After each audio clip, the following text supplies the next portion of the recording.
This is Girls Stop Playin', a weekly show that empowers Black women to stop playing with their potential so they can live a life that they love.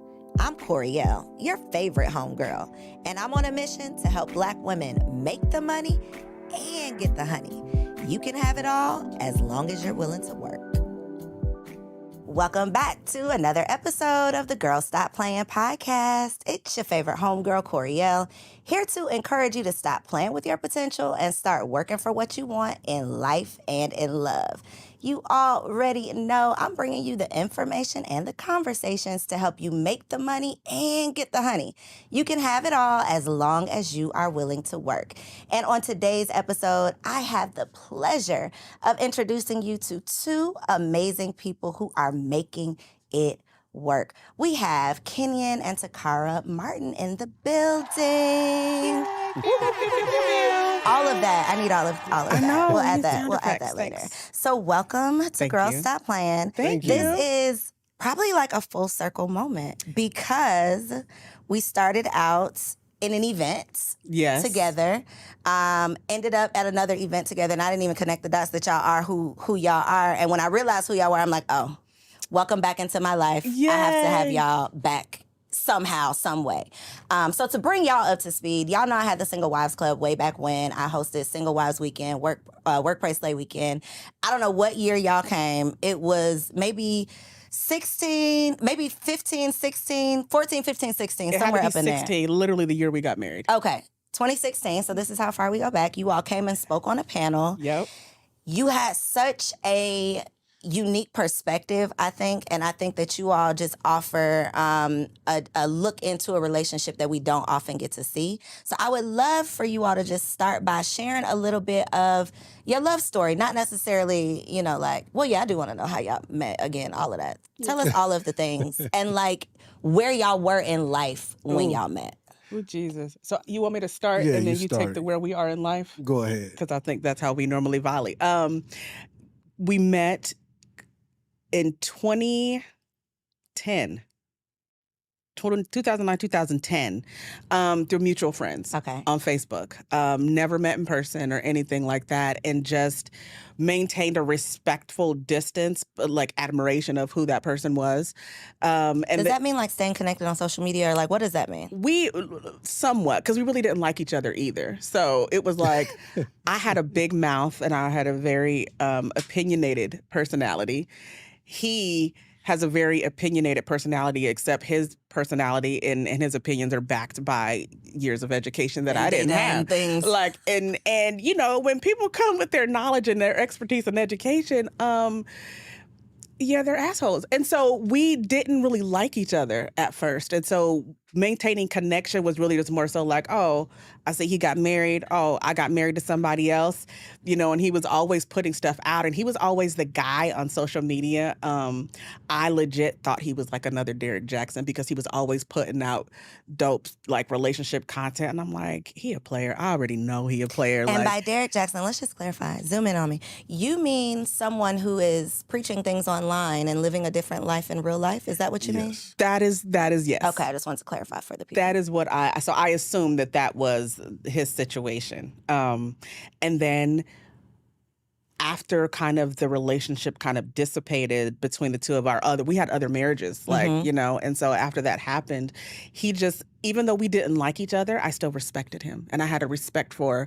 what he stood for. And so at one point he posted something, and I'll never forget, it was just, he said, "What was Uriah doing that allowed for God to take him and then his wife to be taken from him?"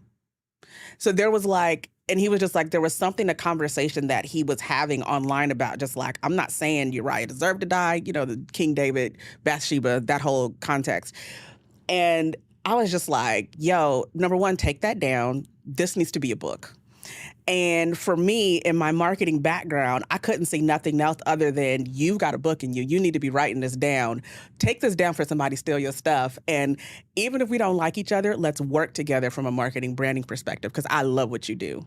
Long story short, we started to get to know each other. When you work with somebody from a marketing perspective, you have to get to know them. Mm-hmm. And then he was just oh, I like you. And I was I kind of like you too. And then He proposed. And Wait, then we met in wait. person. I'm sorry. Okay. I love doing that to people. I'm like, yeah, because I was about to back you up and you like, no, this is the order of operations. What? Yep. Yeah. No, ma'am. Take us back. How? Y'all decided y'all liked each other. Yeah. And then he decided he liked you enough.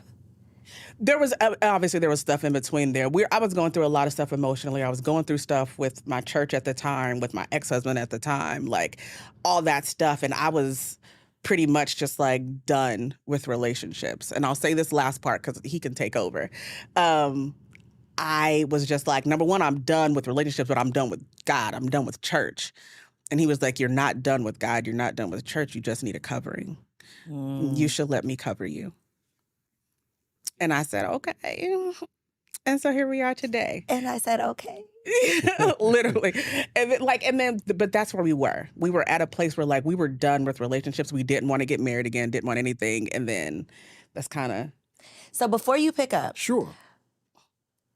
There are 95.999% of women, I made that up, but watching this, that would be in this position, that has been through the things, is somewhat jaded to the point where it's like, I'm done with all of this.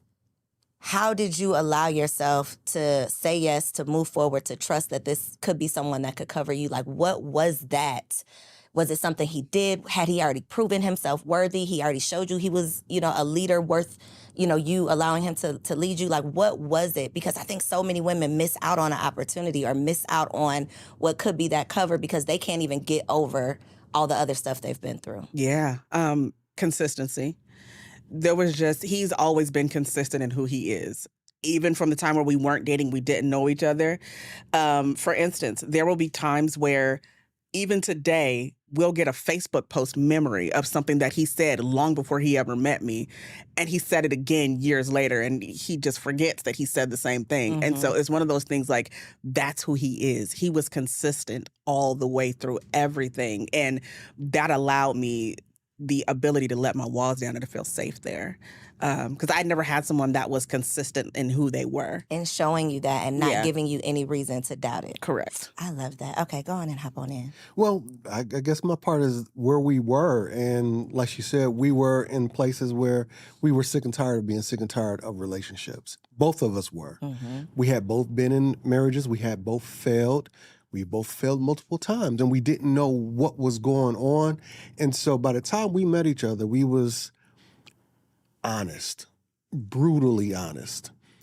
We were honest about, our attractions, but we were also honest about what we were going through, what we had been through, and what we're not going to do again.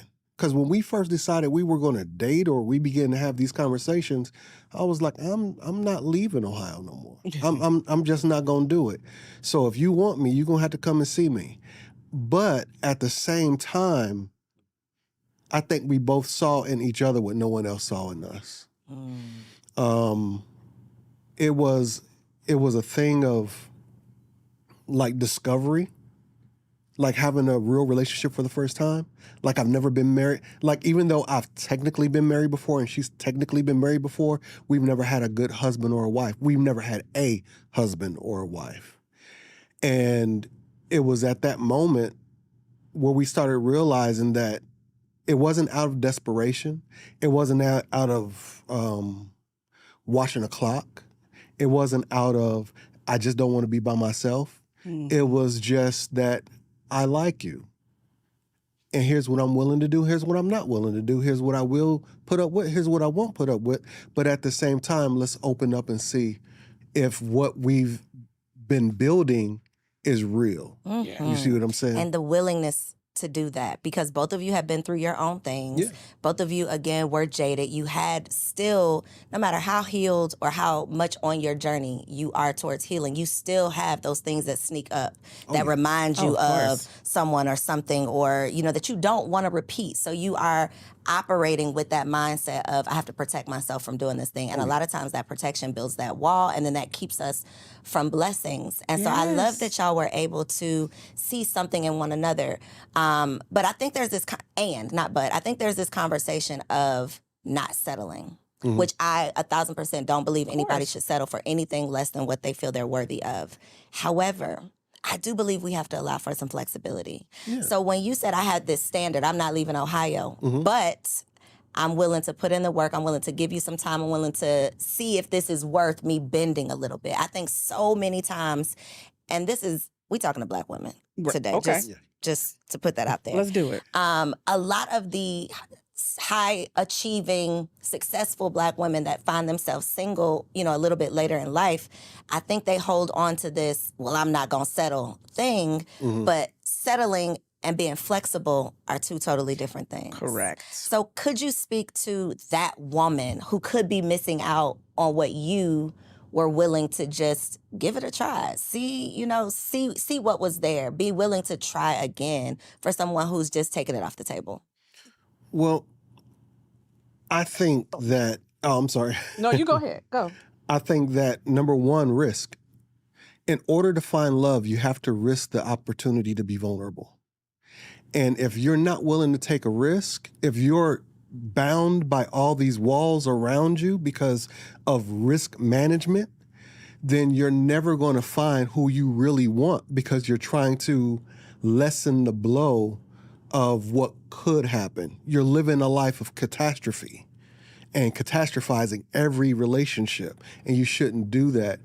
Does it take time? Absolutely. But opening up, now when I say risk, I'm not saying roll the dice on just anybody. I'm saying take small steps towards who a person is, trying to understand who they are, but at the same time having a standard of saying that this is or it is not for me, but actually watching them, actually observing them. Like I always say, leadership is demonstrable. A man is going to be what a man is going to be. A woman is going to be what she's going to be in every season. So you need to take some time to watch, but you also have to take the risk to watch too. Yeah. And I think too, for so many of us women, and I always speak to the idea that I grew up in church, right? And so we were basically raised from the crib to be a wife. And a lot of times, not even a lot of times, I'll speak for Takara. When I was dating, when I was single, and even when I was married before, I was dating to be a wife, but I wasn't observing their capability of being a husband at the same time. And so while there were boxes that I wanted checked, there were things that I wanted and required of a man. When I was younger, no, I didn't. I didn't have things I required. I just wanted to be a wife. Let me stop lying. While those things were there, I would literally jump over the observation stuff that he was talking about and just go straight to, oh, he wants to marry me. Let's just get married. And I think when we do that, we start every dating relationship looking to be that person's wife. And then immediately we get turned off when something strikes us because we're already entering into it at a bad place. With the expectation. With the expectation of being somebody's wife. And so for me, and for us and what we started to do, we dated and we literally every step of the way, we gave each other an out. And it was just, hey, he would be upfront and honest. Here's how much money I make. Here's what's this. Here's what I do. I'm upfront and honest. Here's how much money I make. And he was like, you sell drugs? I was like, no. And so like once we had those conversations, we realized that there's so much more that somebody can provide that's beyond money. Absolutely. And so we, for me personally as a woman, earning six figures and doing all that stuff at the time, it was just like, I'm not going to sit here and deny myself the opportunity to experience a love that I've never had before because he doesn't make as much money as me, because he was raised differently than I was, or things like that. And at every checkpoint, we literally just said, are we willing to walk away? And as long as we walked into every situation that we were in together before marriage, because now if you leave and you dead, every situation we walked into, it was just like, once we got here, no questions asked. You can walk away if you want to. If not, let's keep going. Let's ride this, let's train. And I think a lot of that comes from knowing yourselves, knowing your worth. You had already been drugged, okay? Honey. So we're not doing that again. Honey. Thankfully, and this is literally the exact same thing with my husband, we got drugged by other people. So once we got together, we have been doing it. Like, we're not going to do that to each other because we've learned the lessons with other people. And I think if you can learn the lesson from other people and not lead with those lessons that you should have learned, leading into the next relationship, then I think you can grow from that. Because at this point, I'm not dating out of desperation. I'm not asking questions because I want to keep you around. I'm not having uncomfortable conversations. I'm not showing up as my real self. I'm not telling you the truth because I want to be this perfect person who I think you'll want to keep around. I've evolved past that. And I think that you all had also gotten to that place to be mature enough to say, I love you, but you can walk out the door. This is your out. I love you enough to love you without me. I love me enough to not want you here if you don't love me. That is a level of self-awareness and self-love that most people don't get to. That was a prayer that he prayed, honestly, even before we ever met. There would be times where I would go through, my anxiety and stuff like that, and he would sit and pray with me. And that was one of the prayers that I think that sticks out to me as one of the most memorable ones, that he would pray and be like, God, protect her for those who are against her. And if I'm not for her, God, protect her from me. Like, that was a consistent prayer. And I was like, oh, but Lord, let him be for me because I like him. And so, but keep him, please. Yeah, but that was literally a prayer. And I appreciated that. And this self-awareness of, I know I ain't for everybody, is really what kind of drew me into. What was your first husband like? In terms of just, are they similar? Were there similarities? Was he complete opposite? I'm just going with the theory I have here. My first husband was white, so let's start there. Let's start there. Let's start there. Okay, wait, what? Pause for the cause. Y'all be learning with me. Y'all be learning right along with me. Okay, wait a minute. Yeah, we don't speak about him. Well, let's speak about him. Let me tell you why we got to speak about him. Okay. Because there is this white savior complex. Honey. That once you go white, baby, it's all right. Like the white man is going to treat you like a queen and he's going to worship the ground you walk on. He's going to be sensitive. And all of those things might be true. Mm-hmm. I just don't like that when that's being said, it's almost as if that doesn't exist for any black man. Like, white men are the only people who can be in a healthy, happy relationship with a black woman. Mm-hmm. So I would love to talk about why this didn't work out with this white man. First of all, he was Satan. And so I think, I was young. Okay, remember? That makes a difference. So that's number one. But I think to just, again, full circle experience for me, I was raised by a white man. Okay. So it was a situation where my mother, so my mother and my stepdad met in church, and he was a vegetarian, and he made her, he asked her, in order to get her to go out with him, he asked her for her to fry him some chicken. And that he was no longer a vegetarian or a vegan after she fried him her chicken, right? That was their introduction, and he took care of her. She had 3 kids of her own and a nephew that she had adopted from my aunt. And so, she was a single mom raising all of us kids, and this man came in, took care of us, and loved on us. Y'all, my mama went to jail. He took care of us while she did her weekends in jail. He was just the best man. Weekends in jail? Yeah, she did weekends. Wow. Yeah, in California, when the offense is not that harsh, back then, they let you do weekends. They gonna put you on punishment on the weekends. Yeah, on the weekends, so you can take care of your kids during the week.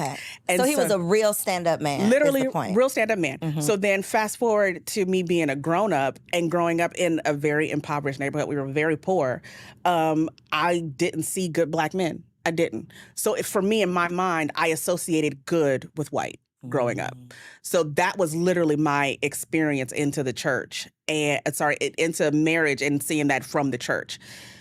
So then when I met my ex-husband, he was nice, took me out on nice dates, get great things. Pam and his parents lived in this really big house, great neighborhood. I was like, I could be a part of this family. This is going to be awesome. It's an upgrade.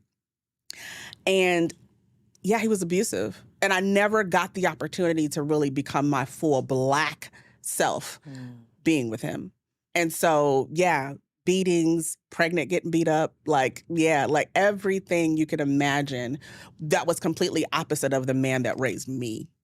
And so that was my first lesson. And number one, you can't use someone's physical appearance and how they look just to identify who that man is going to be in your life.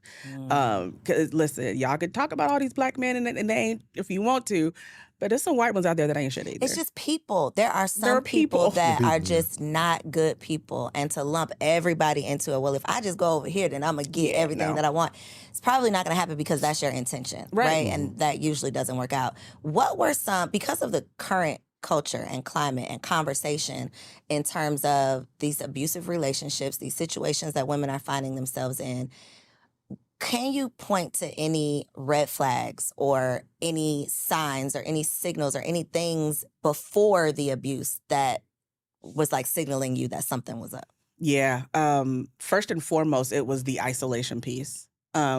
Really wanting me to not hang out with friends or family. That was the number one thing. I was, in California, I got accepted to UNLV, specific program. I was going to go to school, study, whatever.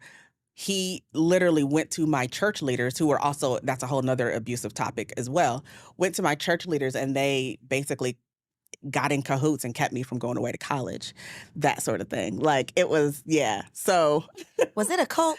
I was about pretty to say, much, sounds like a call. pretty much. Yeah. I've had conversations with friends that had to go and like ask the pastor, am I allowed, can I go to college? And some got a yes and some got a no. And their lives literally were determined in that moment by this man's decision. 100%. That is deep. 100%. Yeah, that's another episode because that's deep. Yeah. That is giving, it's a cult. Wow. What were your what are your parents saying during all of this?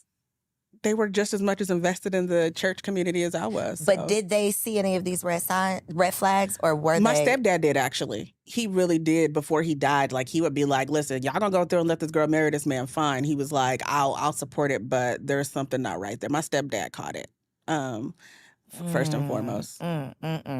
Okay. We have to talk about that again. Yeah, sure. How do you date a woman that's been in an abusive relationship? Carefully, very carefully. Because you don't know what to do or what not to do. And let's be honest, I'm, flawed myself. I'm a man myself. I raise my voice. I get boisterous. Men are very physical or can be physical or whatever the case may be.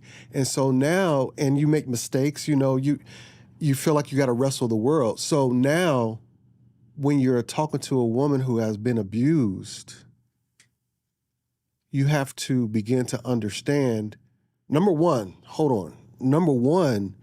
you need to be accountable enough to understand that once you choose her, you're responsible for her. That's number one. Then number two, you have to understand that, no, it wasn't you. But if scars are still there, it is up to you to be tender around those scars.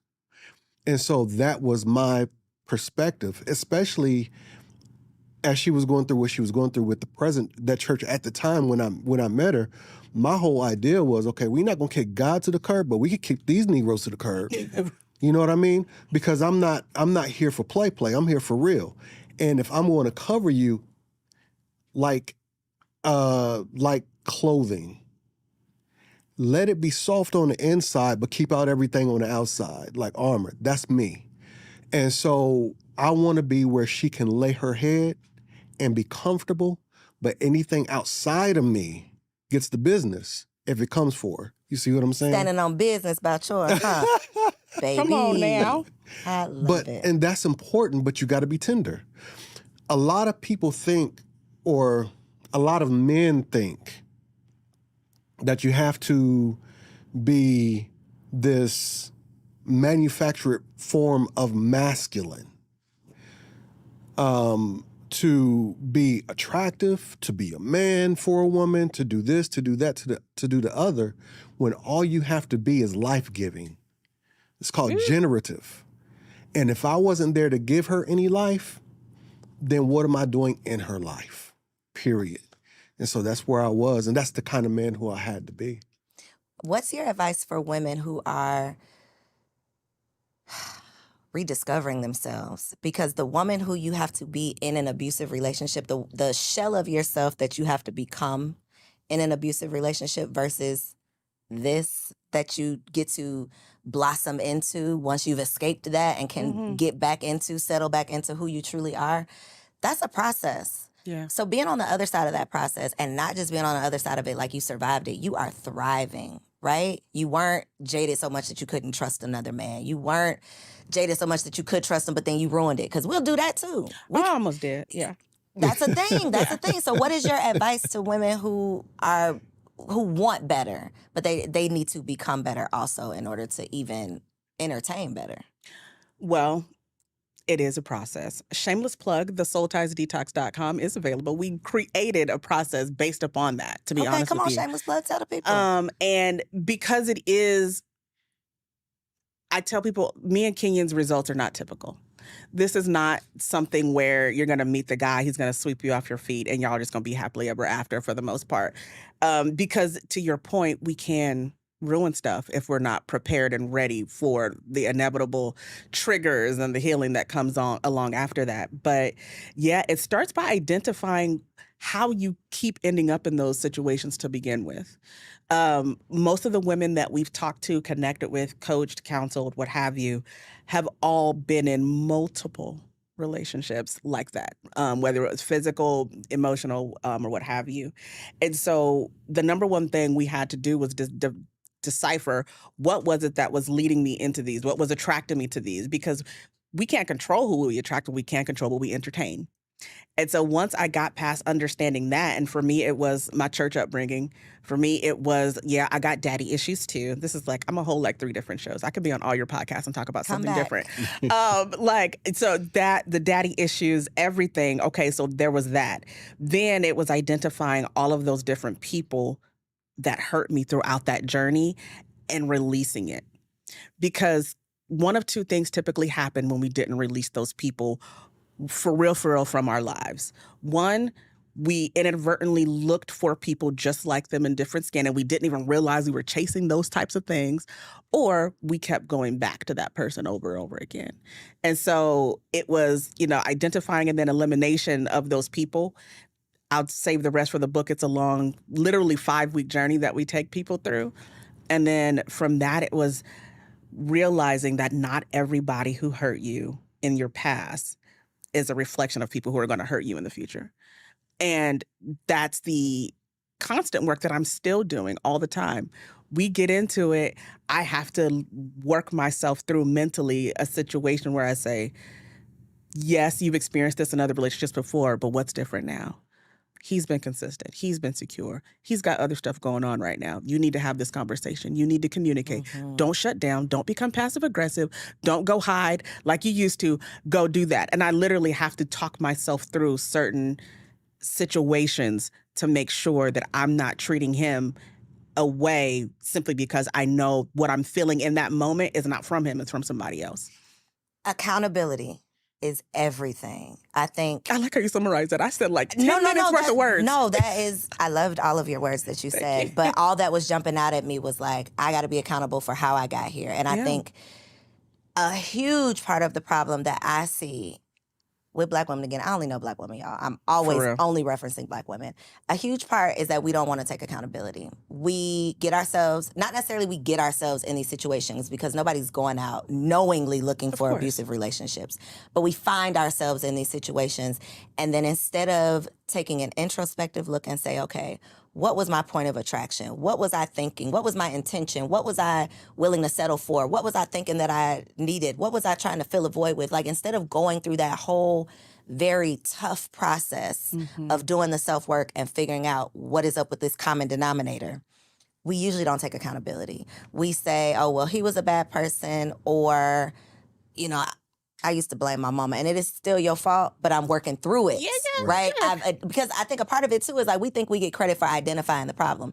You get half a point. You don't get the full point unless you bring it back together and actually actively work on fixing that problem. So I don't get to just say, baby, no, I can't have tough conversations with you because I didn't trust my mom.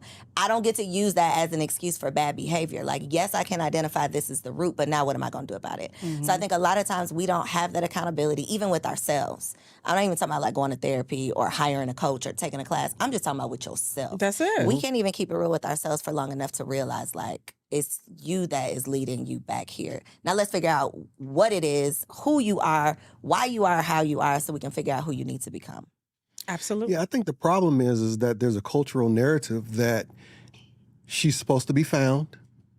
He's supposed to sweep her off her feet. Right. He's supposed to lead her from there. And so accountability being an outward-facing energy, so to speak, or outward-facing thought, which we're putting on ourselves, the cultural narrative doesn't allow women to be accountable. I'm not saying there's an excuse because women should be accountable, but the narrative has always engineered Black women to be rescued, not accountable. And so the problem is that now when you're looking for who's going to save me, who's going to look out for me, it's you. You have to look out for you. And it's not just by setting these high standards. It's not just by, some meme-esque type of entering into the dating relationship. It's about checking on yourself. Who are you? What are you? What defines you? What hurt you? Have you healed from that? Are you healing from that? Are you healed enough for that to be carrying this on to another man? You see what I'm saying? Go ahead. Yeah, no, I'm just piggyback off because I think too, especially as Black women, we have had to carry so much for so long.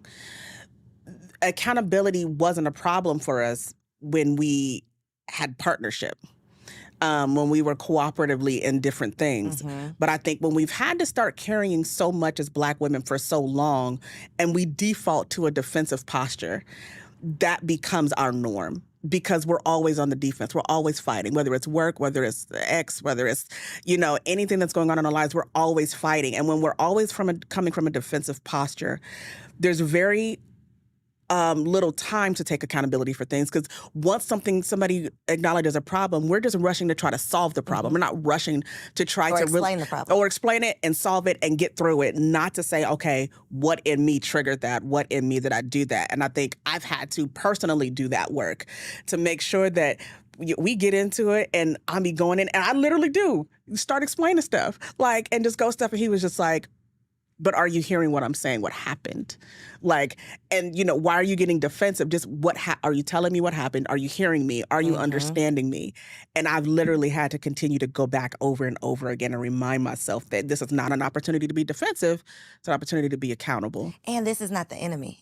Right. That is such a hard part, I think. And I love that you're sharing that. We are madly in love, but I still be going off sometimes. We still be having these moments. It is not just all sunshine and rainbows, and it never 100% is. Sure. But there are so many tough conversations. If you care, if you want this to be a healthy, happy, lifelong thing, there are so many tough conversations that have to be had.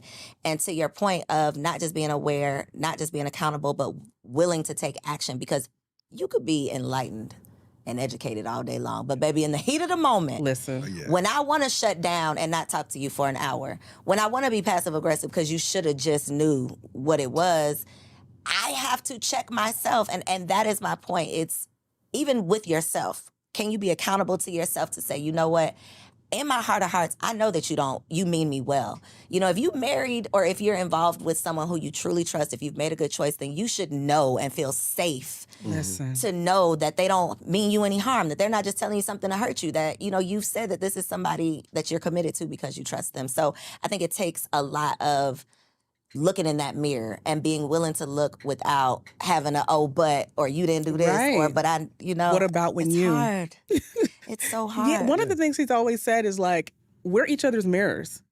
And so if my mirror wants to make sure I look good before I step out of that mirror is going to tell me what I need to fix. And I'm going to be offended because I thought I looked good already. Right. I was fine. I was perfect. You don't have to tell me anything. Even though I asked you. Right. But I need you to agree. Shake your head yes. Yeah. Just How do men deal with this? Because it's so hard for me, y'all. I keep saying this, but they be calling me a pick-me on the internet all the time because I don't agree 100% with everything Black women do. Mm-hmm.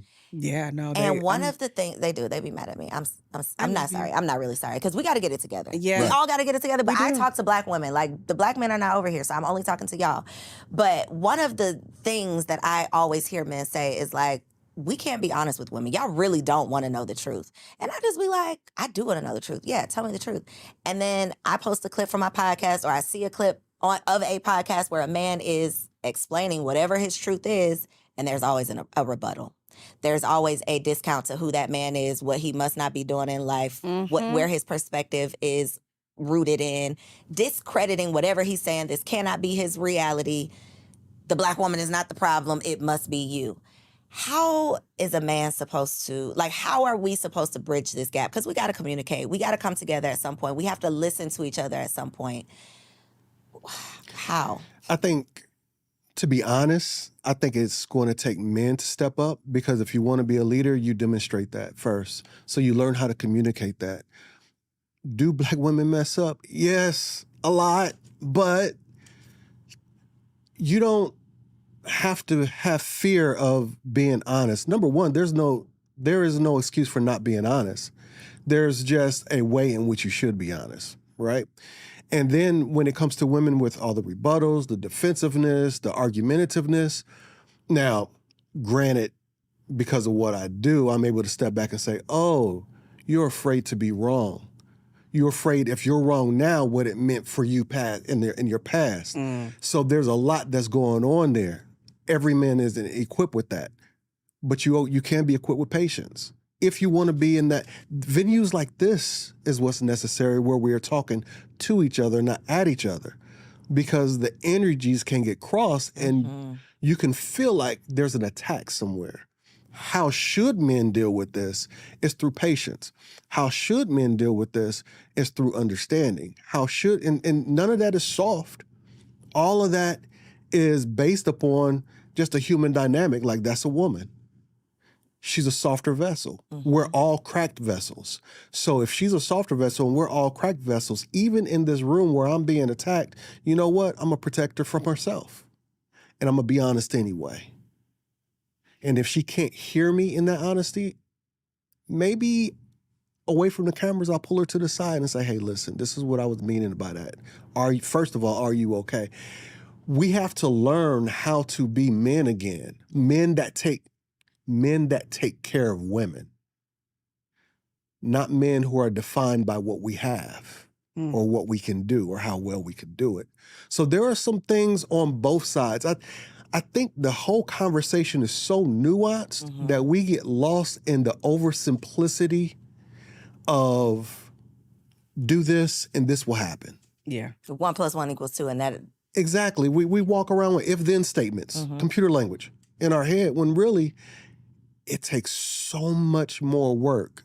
That's how we became best of friends, because I was willing to do the work. When I fell in love with her, I was willing to do the work. Does that mean I'm wrong? Does that mean she yells at me? I hope not. She doesn't yell. She does not yell, but she got a mouth though. But we don't get a chance to run into that often. Because, hey, hold up. There's a better way to have this conversation. And guess what? She does the same for me whenever I get, tipped off and I'm tilted and everything is about to go up in smoke. Hey, there's a better way to do this. It's human decency, really. Yeah. I think too, empathy. We, in our book Covered, we talk about like safety, security, trust, empathy. Whenever we've ever dealt with people, couples, whatever, and they're having issues, one or all of those things are missing. And empathy, the way we explained it in our book, is that your ability to sit with somebody and see them from their perspective. And I think a lot of times what we're seeing on the internet, because everybody and their granddad can pick up a mic or a phone and say something, it's one of those things where we're constantly infighting within the Black community, right? And so you don't see it in any other community. It's just us fighting each other and ripping each other down.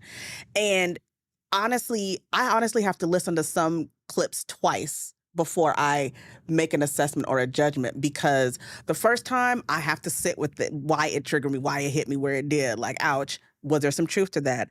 The second time I listen to it, it's like, okay, I have to evaluate it from their experience. Just because they're saying this from their experience does not mean that it identifies something in me. It just means that that's their experience.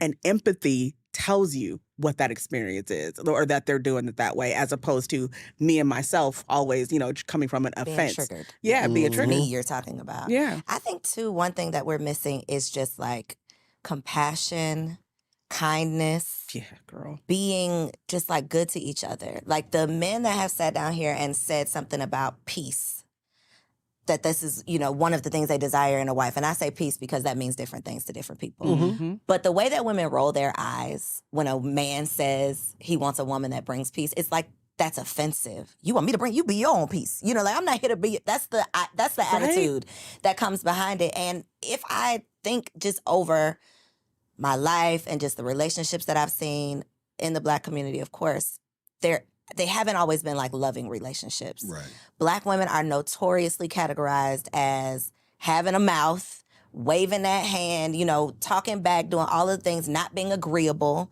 Mm-hmm.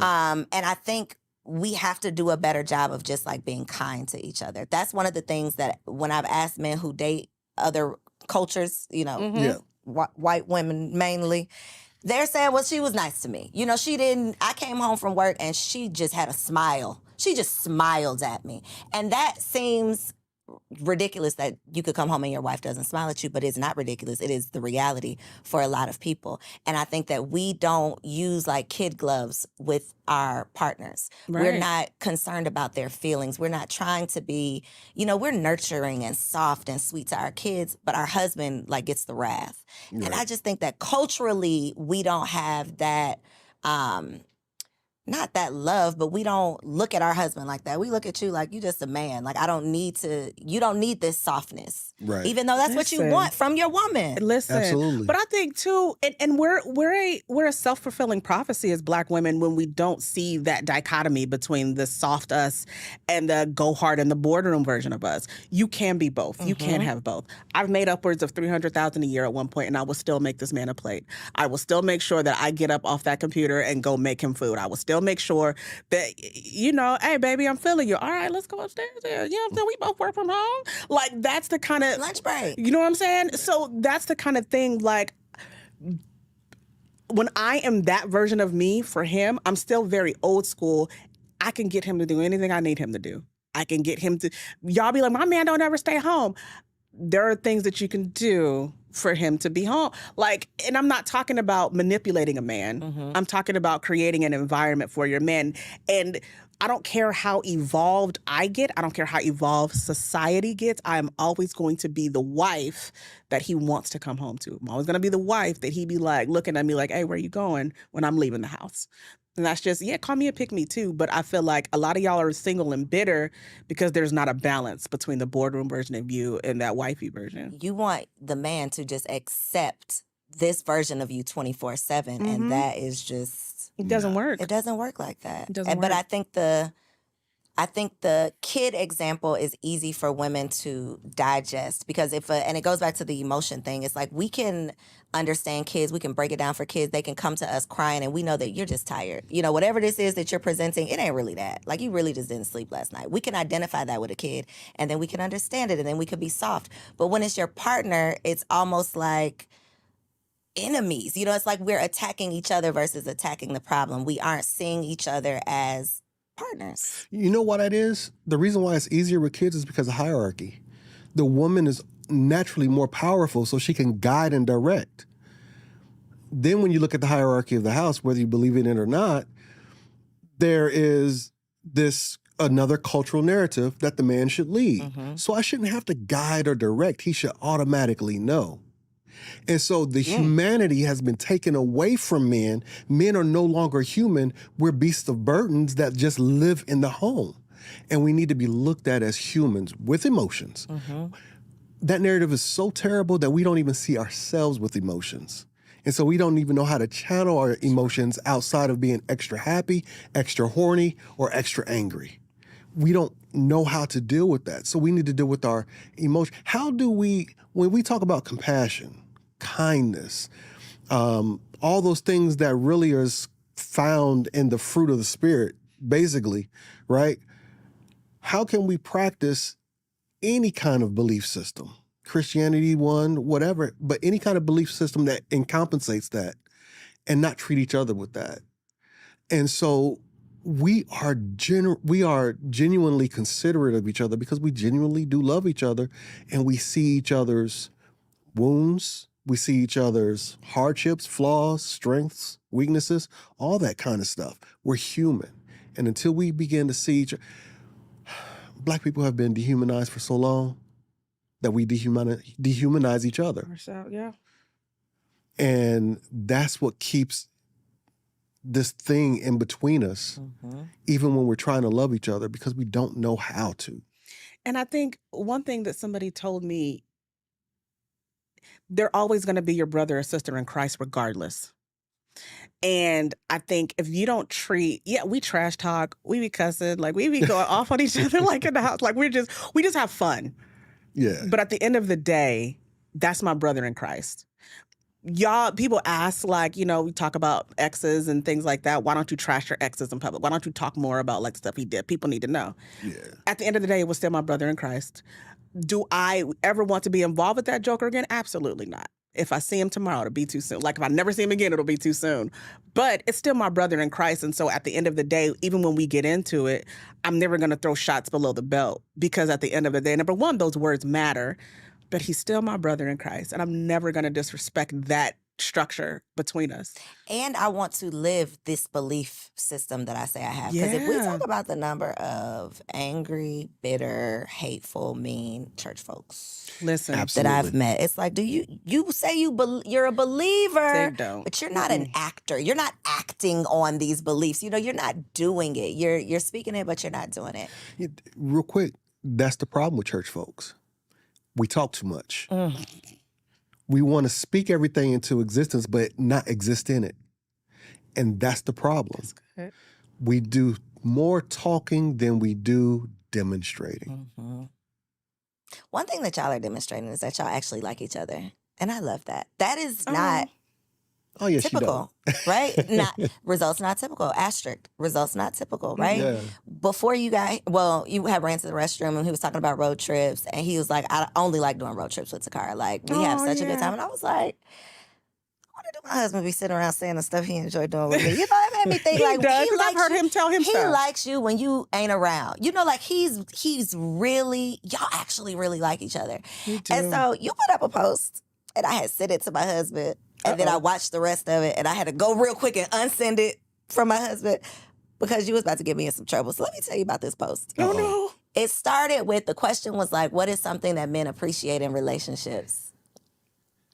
What was it? What'd you call it? Like Uncommon. yeah, like an uncommon thing men appreciate in relationships. And you started out, you're like, I want a woman that's free. You know, she's free, she's herself, she's uninhibited. I'm like, yeah, that's me. I sent it. By the end of that video, he started talking about how you come asking for sex every day. I said, unsend, wait a minute. This is about to set a standard that we are not attempting to set. God. Is that real? Is that an everyday? Is that like a 3 times a week every day?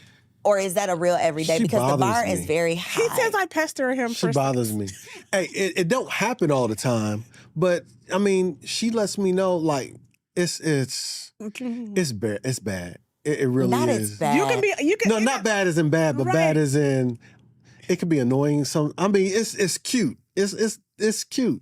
How do I? I'm inappropriate. Like, just put it like that. Like, Yeah. I'm literally the inappropriate child when it comes down to him and sex with me. Like, Yeah.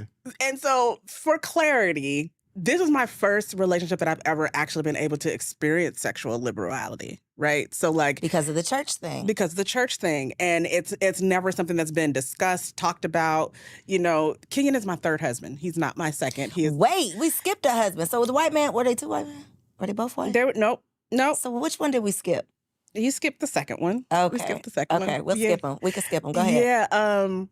And being married in situations, I was a first lady at one point, and so there was just like I couldn't express myself sexually in that, and God made me nasty, and so I was like, Not I was born this way. I was born this way, like I didn't know what to do, and so for him to invite me, I'm like, because it's his fault. He invited me to be myself sexually with him. He invited me to show up and just learn what I like, you know, in the marriage, sexually, whatever. Like every sex toy I have, he bought.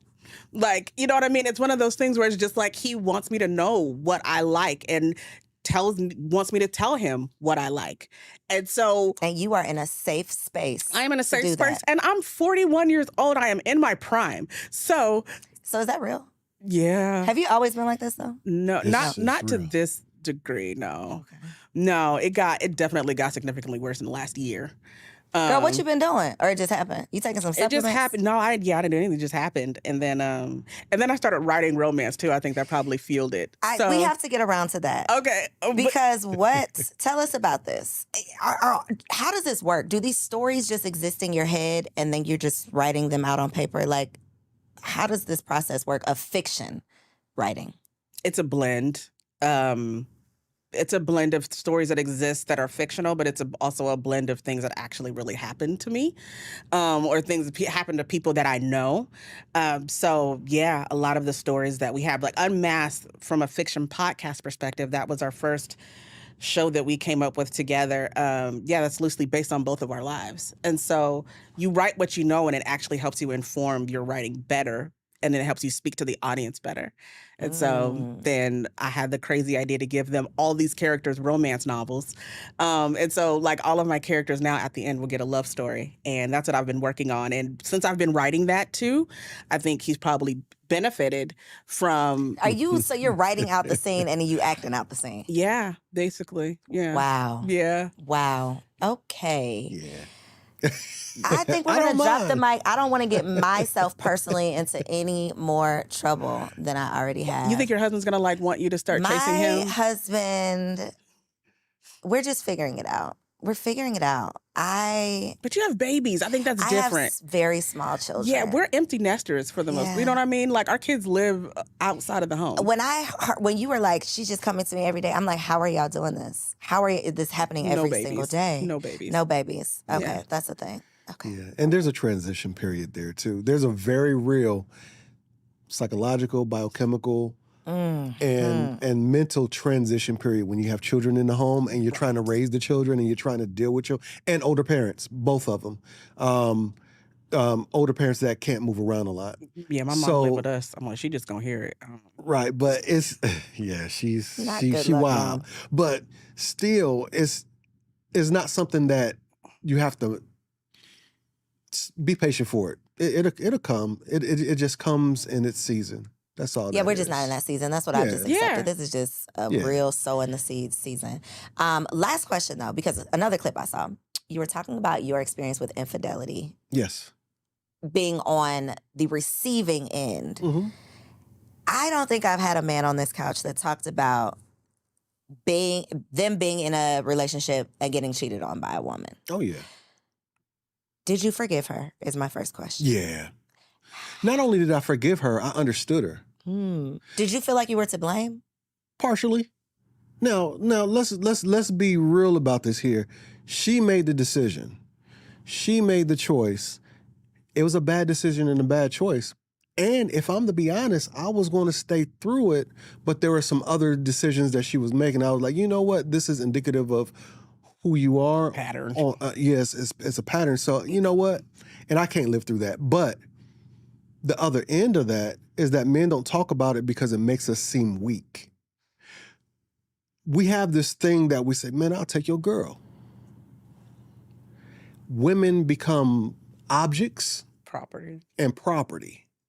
And men become the stronghold of how do I keep it or do I let it go? Mm-hmm. And so another cultural narrative that we've learned. And so early on in that particular position, I really punished myself because I wasn't strong enough, wasn't man enough, wasn't this enough, wasn't that enough. I didn't do, whatever I wasn't, the not enough syndrome, right?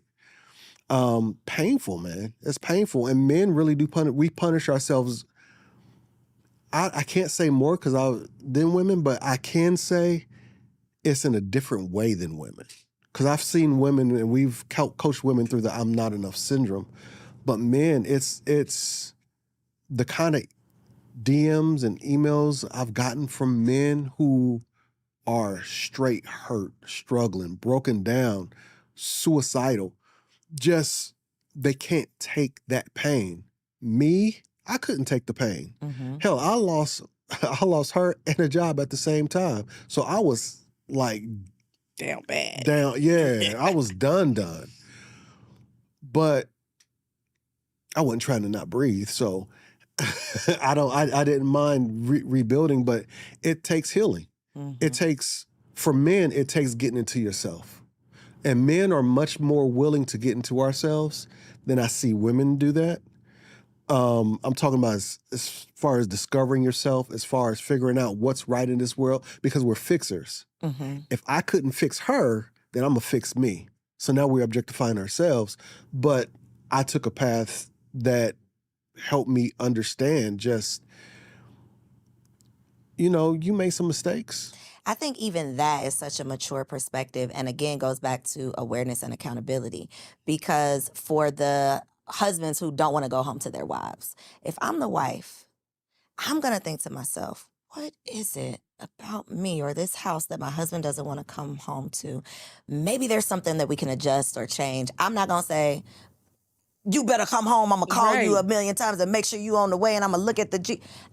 That is irrational and insane. So in the same vein, when it comes to infidelity, I think that not to victim blame, because definitely don't want to do that, but I think there does take a level of what were the circumstances that led to this versus you are just wrong with what you did. Yes, you are wrong with what you did, but what led to that? Absolutely. What led to that? What was at the root? Because and not to say that you have to, forgive or stay or anything, but if you don't figure out what this is, whatever it was, who's to say that you're not going to repeat this again and have the same situation with a new person? Right. Yeah. And that's what I grasped hold to. I didn't want to be that guy again. Mm-hmm. Albeit we got married young. We had been together. We shouldn't have been together in the first place. Not that way. Maybe as friends. She cool people. But I knew, see, I was raised in church too. Mm-hmm. Not the same cult that she was, but I was still raised that men are this, men are that. I need this, I need that. And I'm gonna be honest, I was looking for validation. Seeking validation, insecure.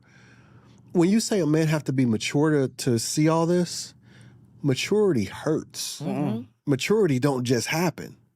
So it's after going through that I realized, oh shit, that was for the streets. Now I'm not going to bash her in the reason, because I got a lot of pushback from dudes like, but what about her? You got to put her stuff. No, I don't. I'm a grown ass man.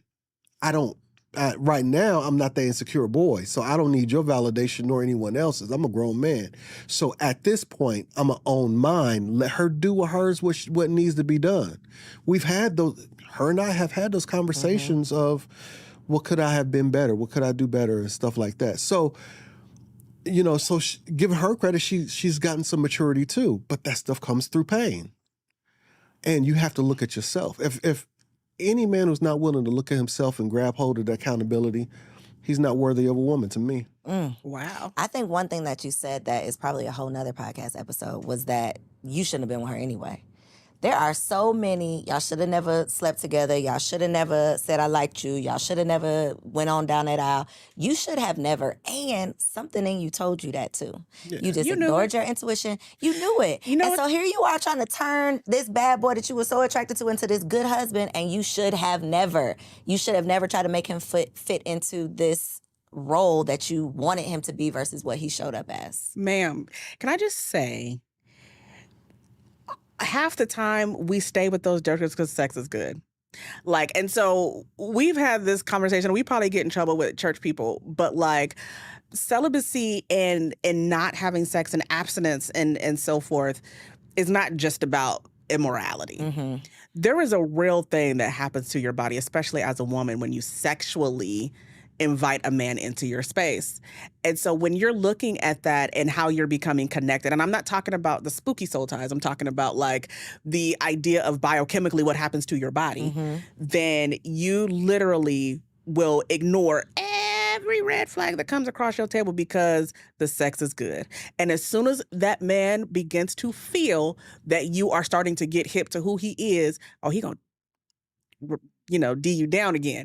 And so that's the whole process that I feel like when we tell people like, don't have sex before marriage. Hey, for me, I don't tell you that from a scriptural perspective. I tell you from a place of it allows you to keep your eyes open to the stuff that you really shouldn't be. Mm-hmm. You're not jaded. You're not blinded by this other thing. Right. So Unmasked, tell them where they can, I was about to say watch it, where they can listen. What else y'all got that we can support? Let the people know. Oh, wow. So Unmasked is a fiction podcast about a Black woman who goes to therapy because she needs to take some accountability for herself. And loosely based on Takara Martin is season 1. Kenyon Martin, the man, that's loosely based on him in season 2. So we're available everywhere you can get your podcast. It's called Unmasked. Anywhere there. We also have the Soul Ties Detox. If you're going through a breakup or you keep finding yourselves in multiple broken relationships, we've got a program. It's a book and a journal that walks you through your place from heartbreak to wholeness. That's the soultiesdetox.com. But all of the stuff for us, you could literally find at askthemartins.com. AskTheMartins.com, Ask the Martins on Instagram. Another bomb episode, y'all. Healthy, healing, therapeutic conversations that will move the culture forward. So don't just like this video. Don't just make sure you subscribe to the channel. Please make sure you share this video with a friend so that we can keep the conversation going. Thank you so much for tuning in. I'll catch you on the next episode. So if you made it this far, I just know you loved that episode. Well, what you did not know is that we recorded it right here in ATL at Elevate Studios. Yes, your girl has her own studio, y'all, and it's not just for me. I'm opening it up for you too. So if you have a podcast, if you are a vlogger, a YouTuber, or a content creator, and you are looking for a professional studio to record your content, or you want to hire me and my team to fully produce your content, make sure you check out the show notes below or log on to elevateagency.com.